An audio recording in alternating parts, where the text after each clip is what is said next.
You know, all my arguments about action and activism are mental health arguments. My Mm-hmm. argument is never, you Uh-huh. can do these things and we will succeed. I have no idea if we'll succeed. I have no Uh-huh. idea if we'll stop the XL pipeline. What I do know is people are happier if they feel like they have some power, if they're engaged in communities, doing good work, if they're acting on their despair as opposed to just sort of stewing in their despair and adrenaline, and if they feel they're connected to a cause greater than themselves. All of those things make people happy.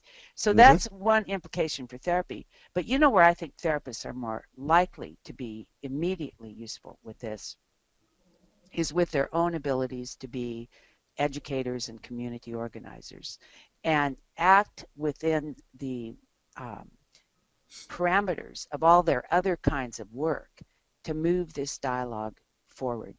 You know, we're all community educators, whether we know it or not. Every Mm-hmm. time we open our mouths, we can educate one way or another. For example, I have a friend who runs a coffee shop, Adam. I wrote about him in my new book. He's a member Mm-hmm. of our group. And he says he has about a 1 minute interaction with people that come in to buy coffee, sometimes two. But he uses that to be a teacher. So he'll go, hey, what are you doing this weekend? They'll tell him, and then they'll go, Adam, what are you doing? He'll go, well, I'm going to do a workshop on rain barrels. You interested in that? But he's always just trying to, or he'll say, I'm taking my girls to the park, or we're going to go watch a lunar eclipse. He's Uh-huh. always trying to make it a moment that helps somebody a little further down the road.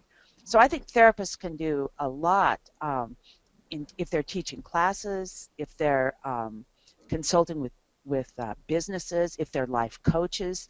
This is a really good issue for life coaches. You know, I think people basically need five things. They need relationships. They need to be respected. They need what I could call results. They need to feel like their actions have a useful and important impact on the world. They need to be relaxed and have fun. And they need to be see a way to be realizing themselves and Mm-hmm. their true potential. Mm-hmm. And one of the things that, if you're talking to clients with those goals for people in mind, those general human goals that have probably been around forever, Mm-hmm. there's ways to talk about that in the context of the planet. You know, there's ways Yeah. to talk about that in the context of the planet.